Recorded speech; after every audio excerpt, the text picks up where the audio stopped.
मेरो विरोध किन धेरै हुन्छ थाहा छ? किन? म एमसीसी को कट्टर विरोधी हो।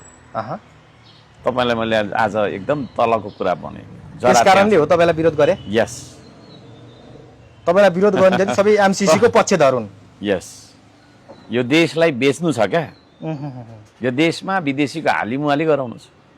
अनि विदेशीले हालिमुहाली गरे बापत दिएको चाहिँ पैसाले पेट पाल्नु छ।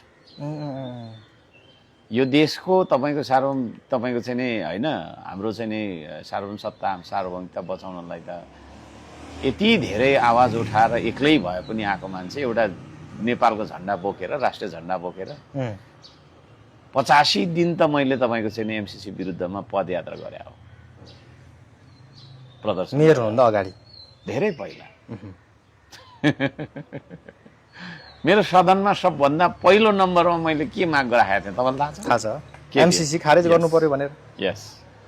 अनि सामाजिक सञ्जालमा तपाईलाई गाली गर्ने हो भने एमसीसी पक्षधर हुन्। उनीहरूले जानी नबुझी हैन जानी नजानी हैन त्यो गरिरहेछन्। किन भन्दाखेरि उनीहरूको त्यो ठुल्ठुलो एजेन्टहरू हुन्छ कि त्यो एजेन्टले पैसा चाहिँ पाएको हुन्छ अनि उसले चाहिँ अलिअलि यसो चाहिँ नि इन्डाइरेक्टली छरिरहेको हुन्छ। त्यो त्यहाँबाट तपाईँको पेट पाल्ने मान्छेहरू हैन तपाईँको चाहिँ नि के अरे ले विशेष गरी पैसा पाइरहेको हुन्छ। त्यो हुन्छ।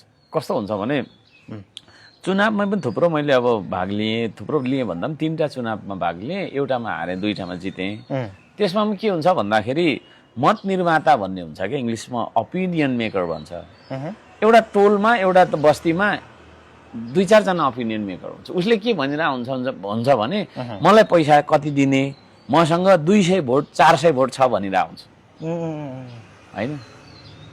अनि त्यस्तै हुन्छ क्या त्यो पैसा पाउने पैसा हैन त्यो सबैले पैसा पाउँदैन। केही सीमित कहाँ पाउँछ त? सबैले पैसा पायो भने त उस फ्ल्यास भइहाल्छ नि हैन।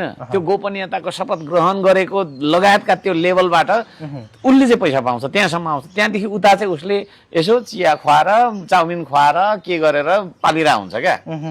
तँलाई म एउटा समितिको पद दिन्छु तँलाई यति यस्तो इन्डाइरेक्टली जस्तो मलाई यसरी घ्यापै पैसा आयो म तँलाई पैसा दिन्छु भनेर चाहिँ हुँदैन हैन। त्यो लेभलमा गएर चाहिँ त्यो ओपिनियन मेकर हुँदैन। ठ्याक्क त्यसले पनि त्यही त भन्छ त। चुनावमा लड्दै जाँदा मलाई पनि थुप्रैले त्यसै पैसा मागे क्या हैन। अनि मलाई पनि मागे है पैसा। किन नमाग्ने हैन। पैसा मलाई यसो दिनुहोस् म 500 जना भोट छ। अब मसँग त छैन पैसा। म आफै तपाईँको चाहिँ नि हैन अरूले सहयोग दिएर लडिरहेको छु हैन भनिसकेपछि अरूबाट पनि लिन्छ। त्यसले फेरि एउटा बाटो लिँदैन। तपाईँ कङ्ग्रेसको हुनुभयो तपाईँबाट लिन्छ उहाँ एमाले हुन्छ एमाले लिन्छ।